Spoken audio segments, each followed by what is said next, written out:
말씀 듣기 전에 한 번 더 기도하시겠습니다. 참으로 아름다우신 주님, 주님의 그 이름 앞에 경탄하며 서운히 종들에게 주님의 음성을 들려 주시옵소서. 예수님 이름으로 기도합니다. 아멘.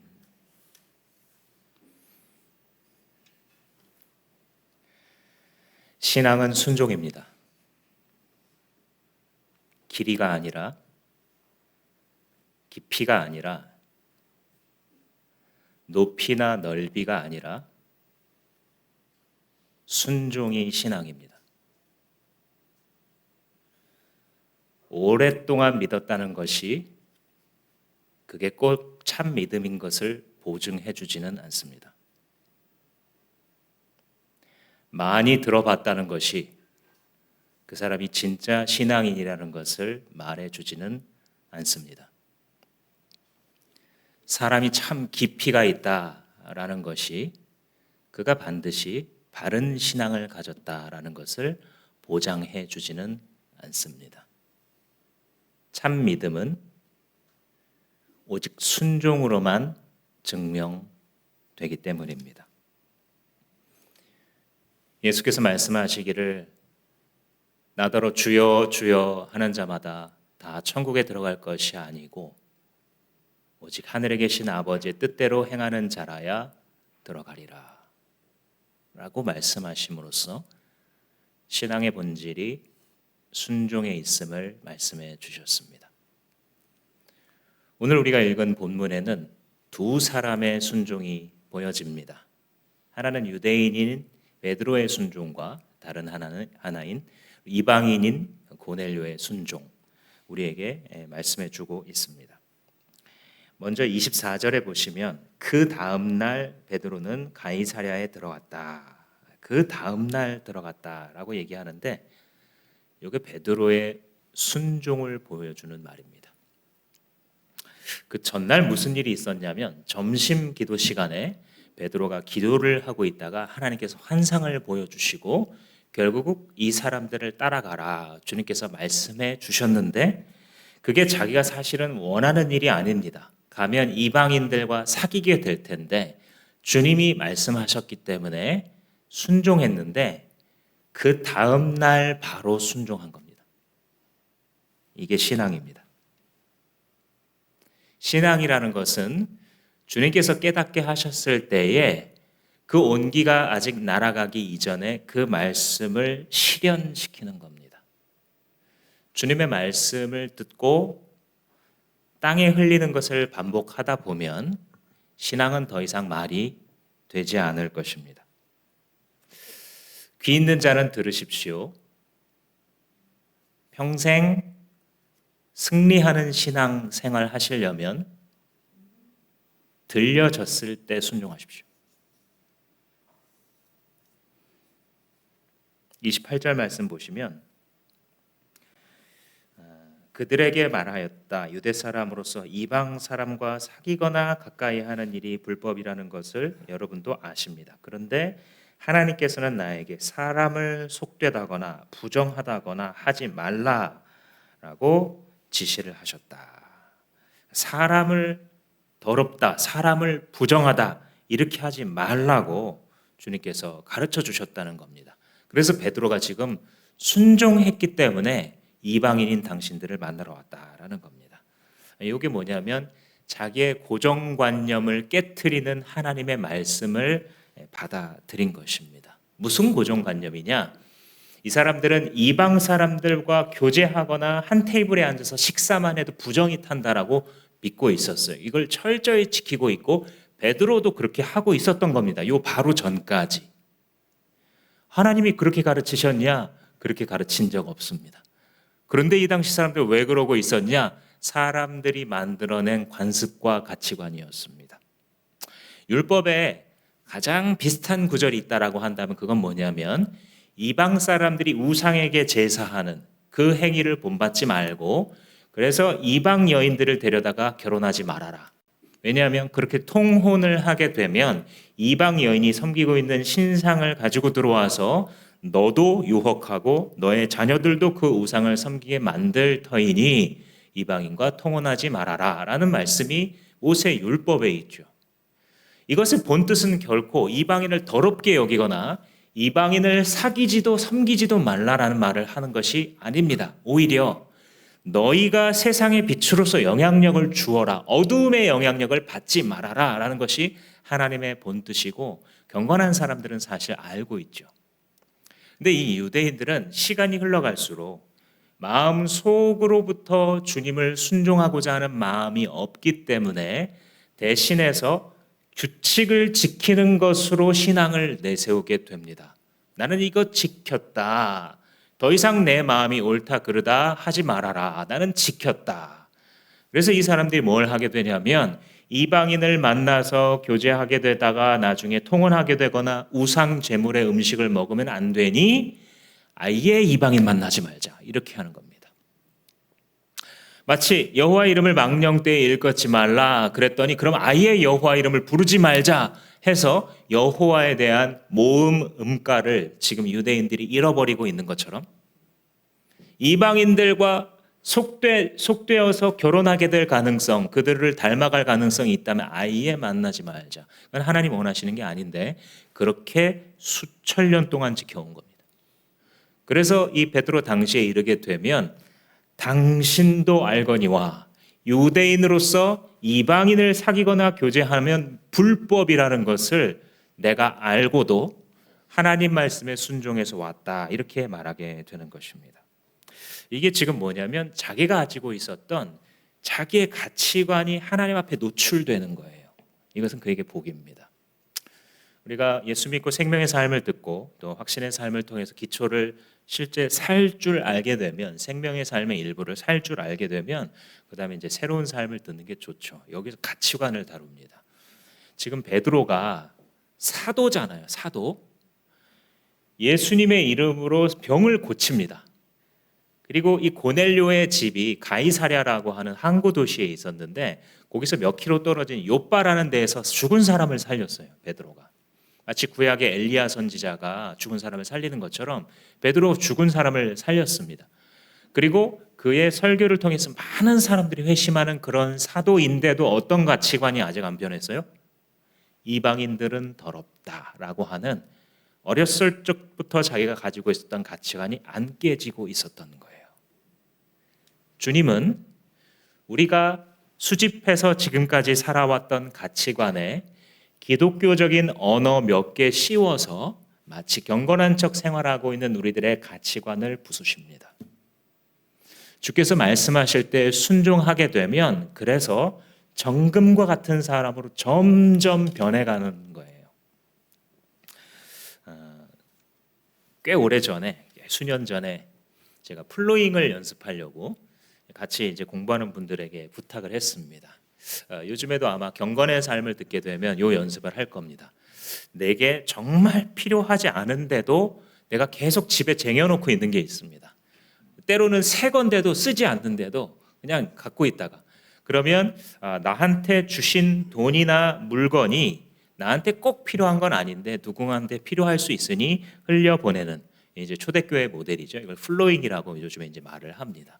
그래서 이제 그걸 한번 연습해 봅시다 하고 제가 공지를 드렸어요. 여러분들 집안에 쓰지 않는 새 물건 아니면 거의 정말 쓴 티가 없는 새 물건에 가까운 걸 한번 가져와서 우리 같이 한번 나눠 봅시다. 다 가져오셨어요. 가져오면 제가 별도의 방에다가 진열을 해놓습니다. 상품 진열을 이렇게 쭉 해놓고 그다음에 한 분씩 순서대로 한 명씩 들어가 자기가 원하는 거 보시고 딱 한 개만 갖고 나오세요. 이렇게 말합니다. 그러면 자주 나오는 고백 중에 하나가 뭐냐면 야, 나 이거 정말 필요했는데 신기하네요 하면서 가지고 가요. 작은 것도 하나님이 그렇게 체험하게 하시나 봐요. 그런데 이제 그날 제 눈에 띄는 게 있었는데 한 보온 도시락이 눈에 띄었습니다. 근데 딱 봐도 쓴 티가 많이 나는 거예요. 흠이 가 있고 거기도 이게 새 거가 아니구나라는 걸 직감했고 그 다음 든 생각은 아무도 안 가져가겠구나라는 생각을 했어요. 그리고 그 염려는 현실이 되었습니다. 아무도 안 가져갔어요. 그래서 이제 또 그것과 몇 개가 남았길래 제가 또 이제 가져오신 분은 생각해서 가져왔고 혹시 뭐 공지를 잘못 들으셨을 수도 있으니까 너무 또 상처받지 마시라고 제가 얼른 그 봉투로 싸가지고 교실로 들어와가지고 이거는 제가 다 가질 겁니다. 갖거나 나눠줄 겁니다. 하고 이제 돌려보냈습니다. 그리고 이제 와가지고 몇몇 목사님들 불러가지고 이거 우리 플로잉 연습한 건데 필요한 거 있으시면 가지고 가시라고. 그래서 하나씩 다 가져가고 마지막에 남은 것은 보온 도시락이었습니다. 그렇지, 이걸 누가 가져가? 아무리 그래도 남 쓰던 도시락을 하면서 가져갈 리 없다라고 생각을 했습니다. 그런데 며칠 뒤에 아내랑 얘기를 하는데 아내가 저한테 이렇게 묻는 거예요. 진동 씨 혹시 보온 도시락 어디서 구할 수 없어요? 지금 우리 아이가 지금 보온 도시락을 특정 기간만 쓰면 되는데 이게 보온 도시락 싸구려로 사자니 금방 식어버리는 거고 이 값이나 또 싸지도 않고 그렇다고 새로 사자니 오래 쓸 것도 아닌데 혹시 알아볼 사람 없어요? 라는 매우 뜬금없는 질문을 저한테 던지는 겁니다. 그 순간 저는 소름이 끼쳤죠. 주님, 이거 누가 씁니까? 이런 거 왜 가져와요? 이거 아무도 안 가져갈 텐데가 저의 판단이었어요. 그런데 마치 주님이 제 뒤통수를 치시는 것 같아요. 너 쓰라고. 너 필요할 거야. 이게 딱일걸? 나의 판단을 부수시는 사건이었어요. 주님께서 깨끗하다 하신 것을, 주님께서 깨끗하다 하신 사람을 부정하다고 말하지 말아라. 이 말씀 앞에 베드로가 순종할 때에 가지고 있었던 그의 사역을 앞으로 제안할 수 있었던 이 벽이 무너져 내리는 순간이었던 것이죠. 이걸 우리한테 적용해 볼 수 있는 것 같아요. 현대 성도들에게 하나님께 순종하는 것이 신앙이라 그랬는데 현대인들에게 있어서 가장 먼저 순종해야 될 게 뭘까 만약에 저한테 물어보신다면 저는 무한 긍정성이라고 대답할 것 같아요. 한번 따라해 보시겠습니까? 무한 긍정. 네, 좀 뜬금없이 들리죠? 자주 쓰지는 않는 그런 말입니다. 무한 긍정성이 저는 우리의 삶의 영역에서 하나님 앞에 불순종에서 순종으로 바뀌어야 될 정말 중요한 영역이 요거라고 생각합니다. 왜냐하면 현대인들은 기본적으로 부정적이에요. 부정의 영에 끌려다니고 있어요. 아예. 왜 그런가 생각을 해보면 데이터가 많습니다. 알고 있는 게 많아요. 이것저것 알아가지고요. 막 최악의 시나리오부터 어떤 한 사람에게 살펴볼 때 그 사람의 최악의 밑바닥까지도 막 가정을 해봅니다. 혼자 기분 나빠하면서. 이게 그냥 습관이 되어 있어요. 그래서 여러분 10대, 20대만 돼도요. 이렇게 목사님이 설교하면 휴대폰으로 다 찾아봅니다. 저 예화, 저 수치가 틀렸는데 막 다 말해줘요. 한두 번 있는 일이 아니에요. 그래서 목사님들이 이거 조심해야 된다. 그래서 저도 꽤 오래 전부터 더블 체크를 꼭 하면서 올라옵니다. 언제 어디서. 그게 한번 틀리면 그 다음에 그 진리를 전해도 안 들리거든요. 신뢰성이 떨어지기 때문에. 그런데 이런 식으로 이제 나이가 들면 어떻게 되냐면요. 뭐 하나 이슈 딱 정해주면 10가지를 비판할 수 있는 인간이 됩니다. 사회가 왜 이래?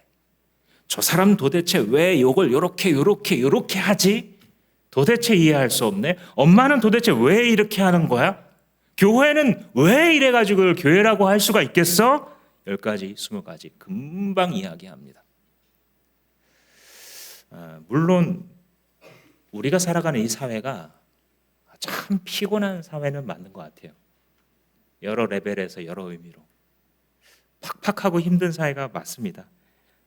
그러나 그럼에도 불구하고 현대인들이 가진 생각들 중에 우리가 일주일 동안 하고 지나가는 생각들을 이렇게 만약에 상 위에 펼쳐 놓을 수 있다라고 한다면 아마 대부분이 부정 이렇게 묘사할 수 있을 것 같아요. 사랑하는 여러분, 당신이 살아가는 하루하루의 시간 속에 얼마만큼이나 많이 부정적인 생각으로 채우고 있다고 생각하십니까? 지금의 이 상황을 허락하신 하나님을 믿고 긍정할 수 있는 것이 신앙이에요. 신앙은 근거 없이 막 다 잘 될 거다라고 믿는 번영신학을 제가 지금 말하고자 하는 게 아니에요.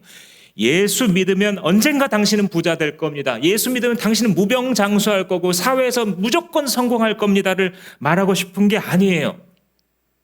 우리가 지금 말하는 것은 근거가 있는 긍정성이에요. 하나님이 누구신지를 알게 되면 우리의 근거는 죄인을 사랑하시는 하나님이에요. 이 세상에서 방황하면서 어둠 속에 썩고 그냥 찌그러져 있었던 그 나를 아시면서도 그럴 걸 알고도 나를 택하시고 사랑해 주셨기 때문에, 그렇기 때문에 나는 결국 바로 설 수밖에 없어. 하나님이 나를 사랑하시기 때문에, 우리를 사랑하시기 때문에 우리 가정은 잘 될 수밖에 없어. 그 하나님이 너무 귀하시고 아름다우시고 선하시고 나보다 나를 더 잘 아시기 때문에 우리 교회 공동체는 잘 될 수밖에 없어. 그러니 순종하자. 바꾸는 거죠. 자, 우리 한번 연습해 보겠습니다. 옆에 있는 분들에게 이렇게 한번 말해 주십시오. 얼굴을 딱 똑바로 쳐다보시면서 당신은 잘 될 수밖에 없어요. 그러니 순종합시다. 방금 그 한 말을 믿으세요?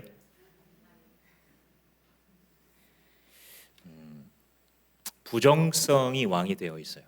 많은 사람의 그 지나가는 시간 속에 우리의 생각 속에 들어와서 우리를 망가뜨리고 정신세계를 피폐하게 만듭니다. 이걸 영적으로 보면 마귀는 참소하는 자다, 성경이 이렇게 얘기하거든요. 참소라는 것은 이 사람 이 잘못했어요, 저 잘못했어요, 이 죄 지었어요, 저 죄 지었어요, 계속 말하는 거예요. 기소하는 거예요. 기소. 마귀는 기소하는 자여서 끊임없이 우리의 죄를 고발하는 것처럼 나 자신이 이 마귀의 하수인이 될 수 있다는 거 아세요? 그래서 자기 자신에 대해서 그리고 나의 인생에 대해서 끊임없이 불평해요. 동역자들을 끊임없이 비판해요. 그래서 부정성으로 일관하고 있는 우리들에게 하나님께서 어쩌면 첫 번째로 요구하시는 바가 무엇이냐면 서로 비판하지 말아라. 여러분, 오늘 아예 작정하셨으면 좋겠어요. 이 설교가 들리는 분들은 서로를 살리는 건설적인 비판 외에는 하나님, 나 이제 비판 안 하겠습니다. 하나님, 나 이제 불평을 멈추겠습니다.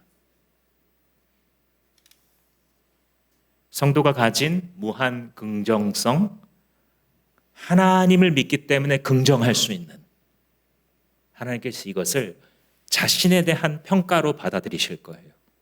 그래, 네가 나를 아는구나, 나를 믿는구나. 베드로에게 요구하시는 거예요. 하나님이 깨끗하다 하신 사람을 더럽다라고 말하지 말아라. 율법에 이방인과 사귀지 말라 이렇게 말한 적이 없어요. 그들의 영향력을 받지 말라는 거예요. 어둠의 영향력을 빛이 어떻게 받겠느냐는 거예요. 빛이 어둠에게 영향력을 줘야지.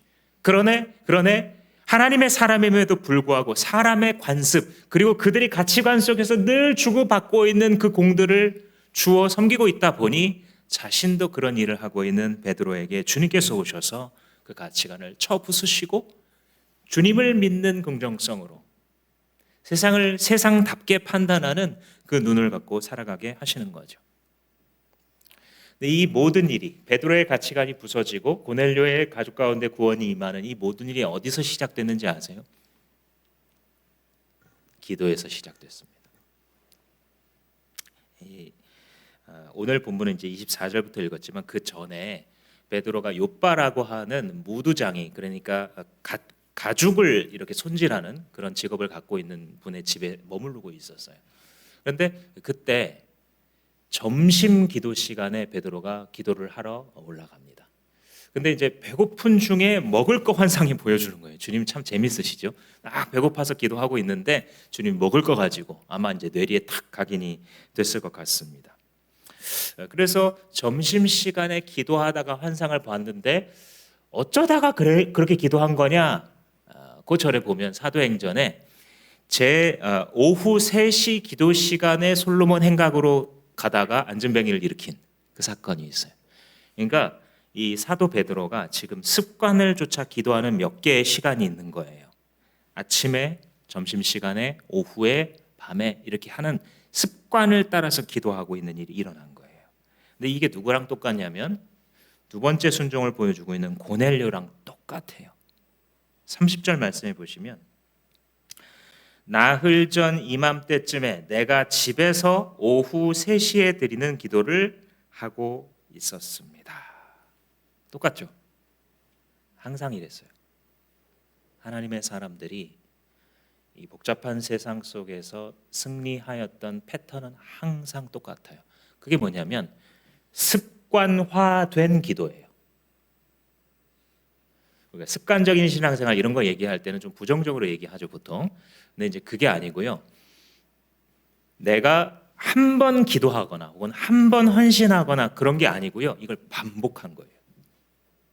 그래서 사람이 반복을 하다 보면 이게 습관이 되어지죠. 보통 3주가 걸린다고 합니다. 심리학자들의 말에 따르자면 어떤 새로운 일을 3주 동안 계속 지속할 수 있으면 그게 이제 자기의 습관이 되기 시작한다 이렇게 얘기를 하죠. 그런데 그 습관을 몇 년간 반복하잖아요. 그러면 이제 이게 인격이 돼요. 사람들이 그걸 내 인격이라고 불러줘요. 내 being, 나의 존재의 변화가 일어난 것이죠. 그래서 하나님의 사람들이 이 순종을 잘하고 거기서 능력과 결과가 나오는 사람들을 보면 항상 뒤에 뭐가 있냐면 기도가 같이 있었어요. 그래서 기억하셨으면 좋겠습니다. 순종과 기도는 붙어 있어요. 신앙이라는 것은 순종인데 그 순종과 항상 따라다니는 동반자는 기도였습니다. 나 정말 기도해야지 라는 결단을 실행해서 시간을 떼어놓고 주님 앞에 마지막으로 기도한 것이 언제였습니까?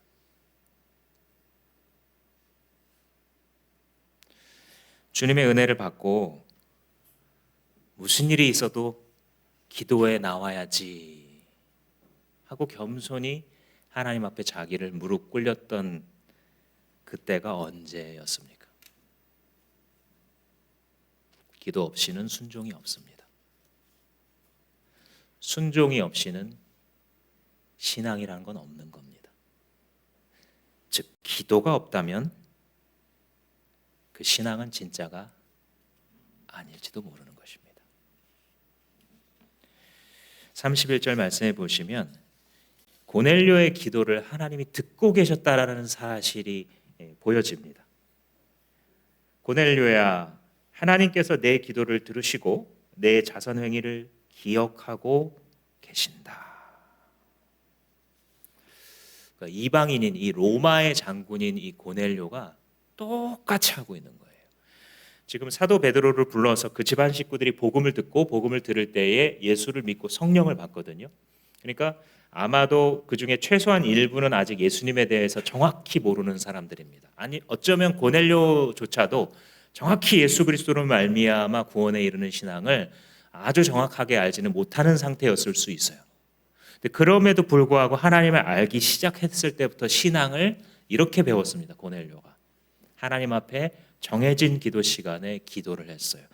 가이사랴 거기 뭐 이렇게 좀 슬로우한 도시라서 그럼 기도를 할 시간이 많았느냐 하면 그런 것 같지는 않습니다. 왜냐하면 이 가이사랴라는 이름이 우리식으로 이제 음차를 딴 건데 카이사르 즉 시저입니다. 그러니까 황제의 이름을 붙인 몇 개 안 되는 항구 중에 하나가 여기예요. 이 말은 뭐냐면 엄청 발달한 도시라는 겁니다. 도시는 페이스가 좀 빠른 편이죠. 원래는 그 몇 킬로 떨어져 있는 요빠가 베드로가 있었던 그 장소가 그 제1의 항구였는데 황제의 이름으로 세우고 나서 개발이 되기 시작하니까 여기가 제1 항구가 됐습니다. 그래서 모든 사람들이 키프로스 섬으로 가거나 터키, 심지어 튀르키예, 그리스 이렇게 갈 때에도 요 가이사랴 항구를 거치는 경우가 많았을 그런 곳입니다. 그러니까 잘 나가고 비싼 동네에서 로마 군인 백부장을 하고 있다는 것은 영향력이 있는 사람이죠.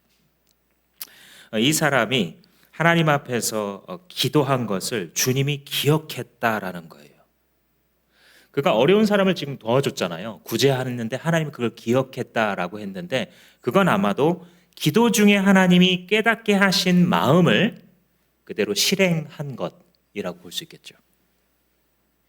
그래서 이 고넬료가 승리하는 삶을 이렇게 이끌어가는 모습이 보이는 거죠. 구약 성경에 보면 느헤미야라는 사람이 나옵니다. 이 사람은 페르시아 제국에서 유대계로 2인자까지 오른 사람이에요.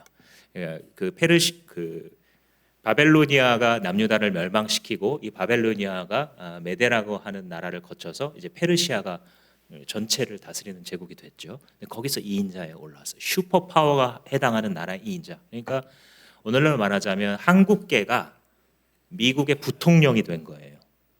이제 미국은 사실은 열린 사회이기 때문에 그나마 가능성이라도 있지만 거의 불가능한 일이 지금 이뤄진 겁니다. 그래서 이제 왕이 어느 정도로 느헤미야를 신뢰했냐면 너 마음이 지금 안색이 안 좋은데 뭐 원하는 거 있어 내가 들어줄게 그랬더니 왕이시여 사실은 우리의 동족들이 저 유대 땅에서 지금 폐허가 된 채로 살아가고 있는데 가서 제가 재건하게 해 주십시오. 그때 허락을 받고 오게 됩니다. 그래서 오랫동안 몇십 년 동안 멈춰서 서 있었던 에스라가 성전을 재건하려고 했었는데 방해 공작 때문에 적들 때문에 멈춰 있었던 그 성전을 50며칠 만에 재건하는 데 성공하고 돌아온 사람이 이 느헤미야입니다. 그래서 그 기록을 느헤미야 1장부터 13장까지 전체를 쭉 다룬 다음에 맨 끝에 끝날 때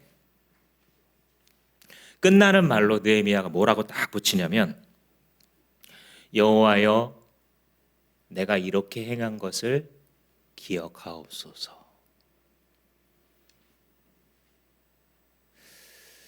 공로주의가 아니에요. 지금 내가 이렇게 했으니 이걸 이렇게 해주세요. 내가 이만큼 헌신했으니 그 다음에 이렇게 해주세요. 이 공로주의를 말하는 게 아닙니다. 느헤미야가 하나님 앞에서 행동하고 있었던 거예요. 하나님 아시죠?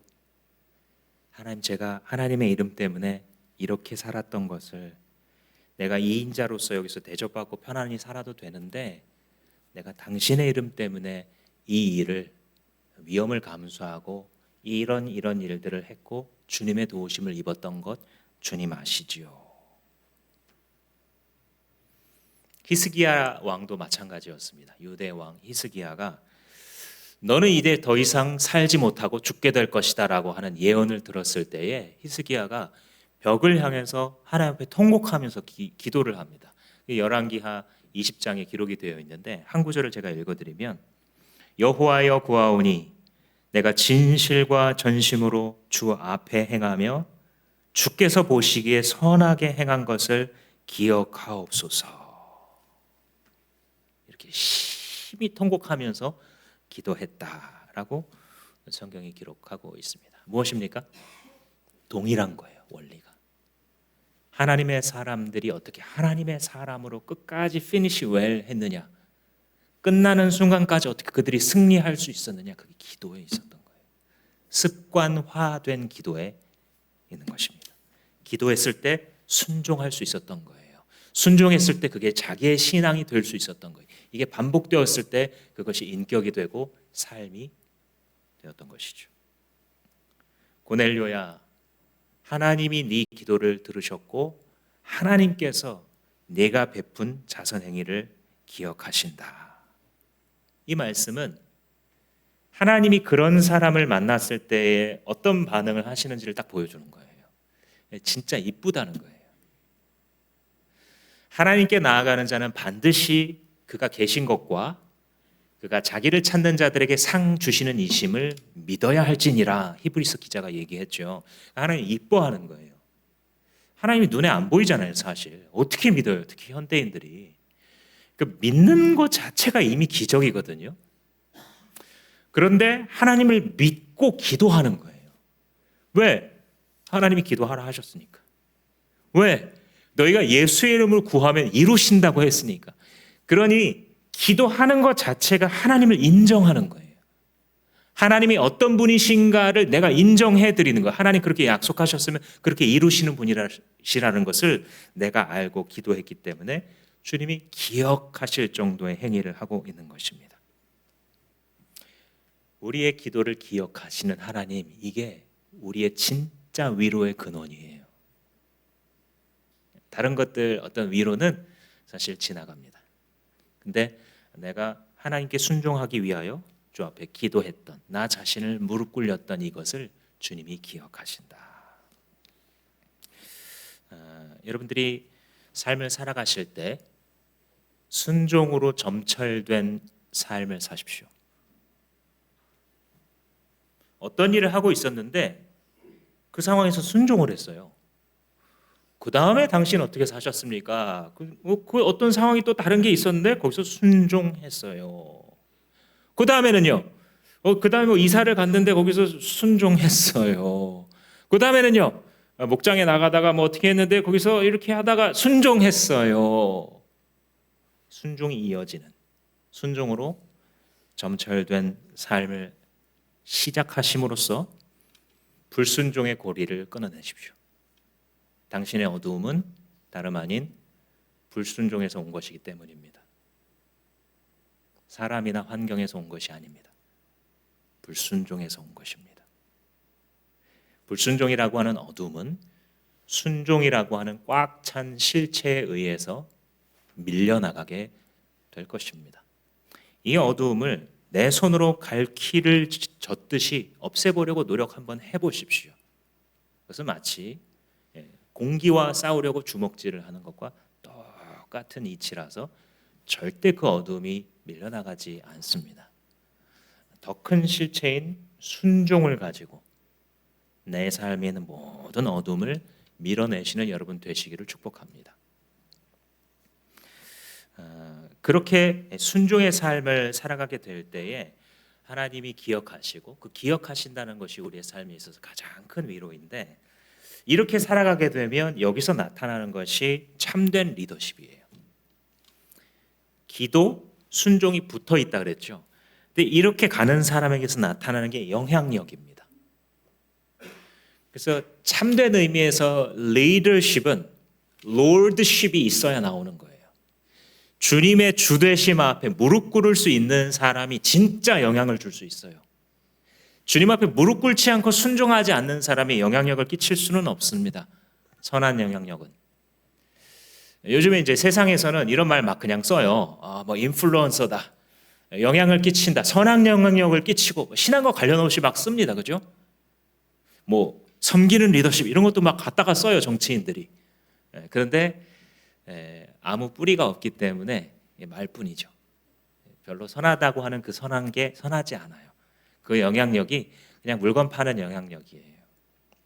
선한 영향력이라고 하는 것은 주재권을 인정하는 사람에게 주어지는 것이에요.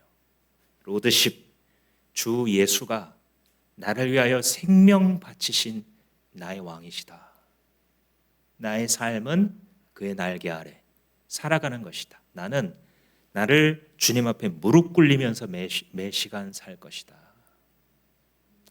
이 기도라는 게, 저는 무릎 꿇고 하는 기도를 좋아하는데, 그 무릎을 꿇는 그 행위 속에 영적인 상징과 일치하는, 이게 참 멋있는 것 같아요.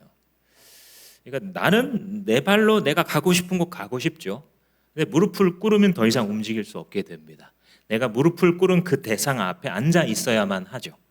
그래서 그 결과로 그분이 하는 말을 들어야 돼요.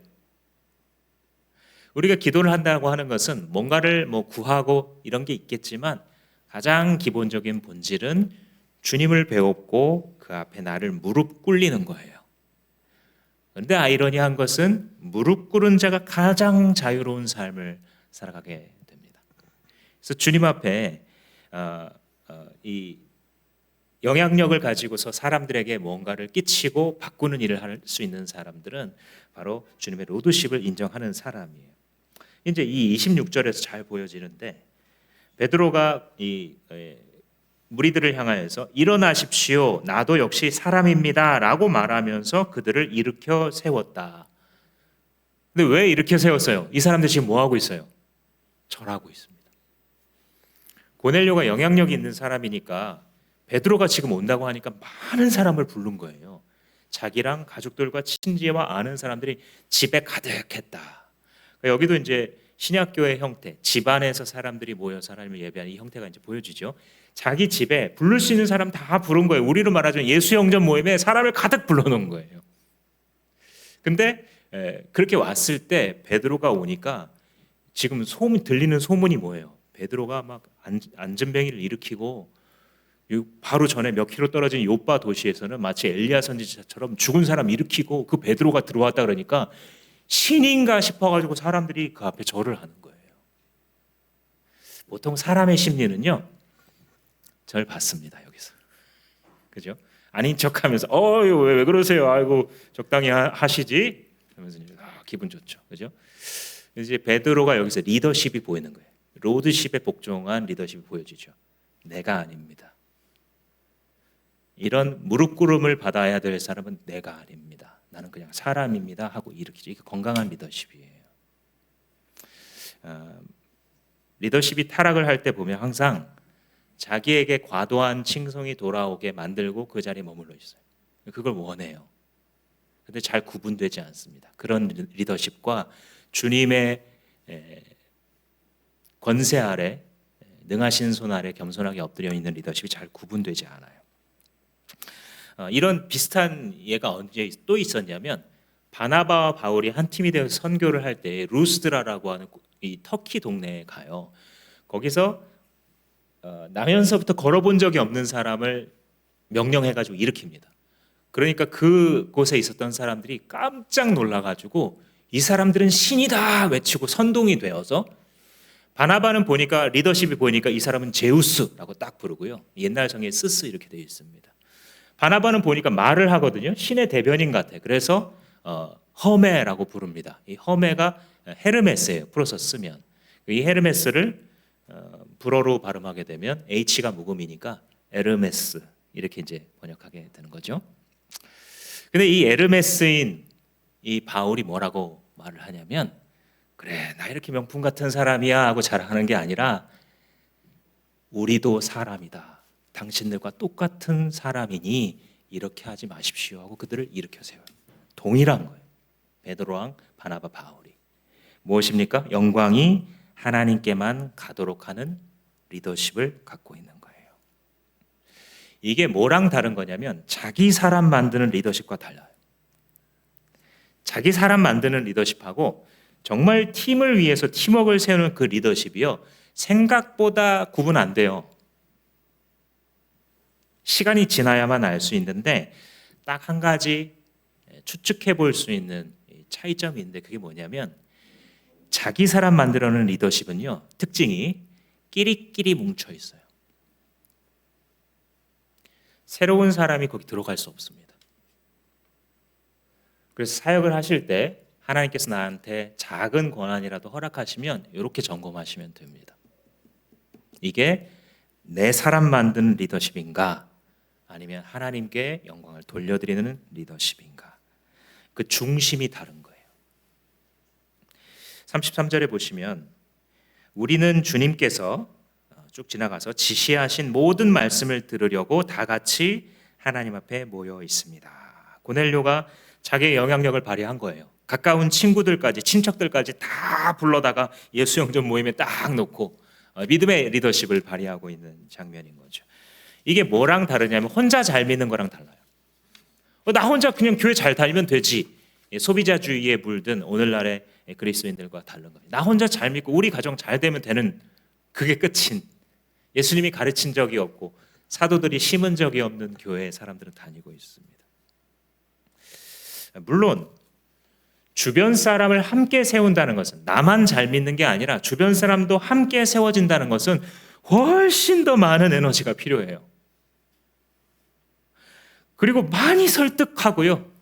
많이 거절당해요. 그 욕도 먹어요. 사실 적지 않게 먹어야 됩니다. 수치도 당해야 돼요. 그런데 그 사람을 통해서 주변이 살아납니다. 결국 그 사람을 통해서 깨어진 가정이 회복됩니다. 그 사람을 통해서 삶의 희망을 잃어버렸던 사람이 다시 빛을 봅니다.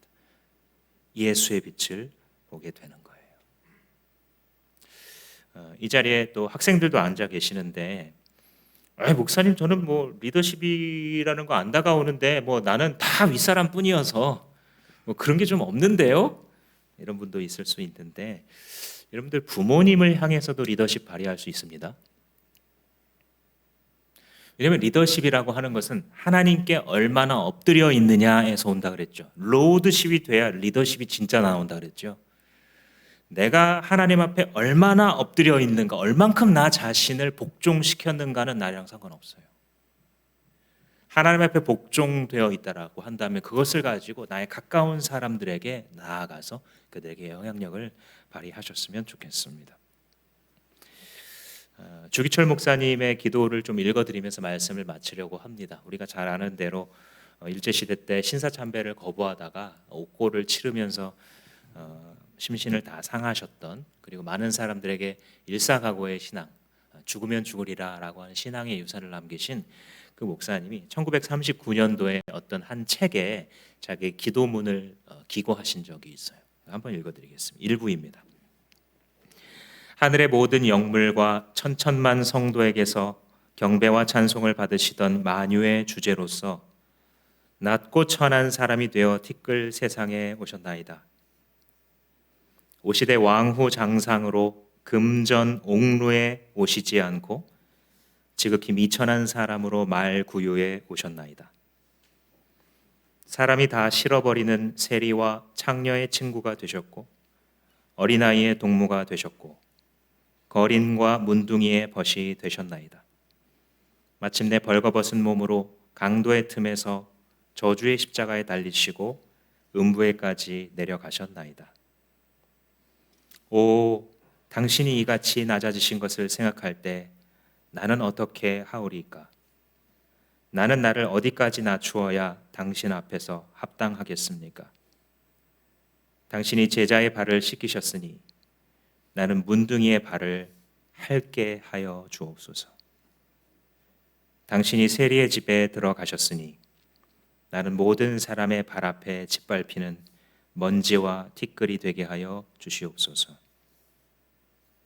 오 주여, 나는 아나이다.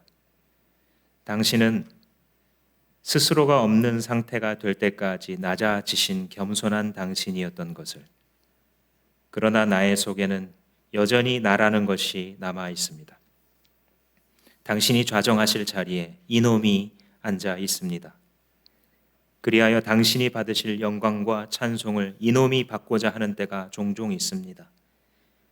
남이 나를 대접함이 소홀하다 싶을 때에 이놈이 속에서 불평을 바라고, 남이 나에게 꾸짖고 욕하며 멸시를 가할 때에 이놈이 속에서 노를 바라나이다. 오 주여, 당신이 못 받으시던 관대와 환영을 받고자 하나이까?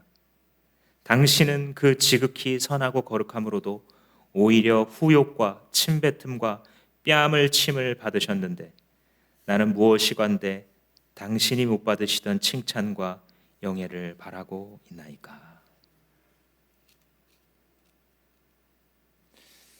주님 앞에 기도와 순종으로 살았던 믿음의 선진들은 우리들에게 동일하게 증언합니다.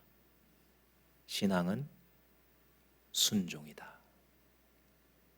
가서 그렇게 하실 수 있는 여러분 되시기를 주님의 이름으로 축복합니다.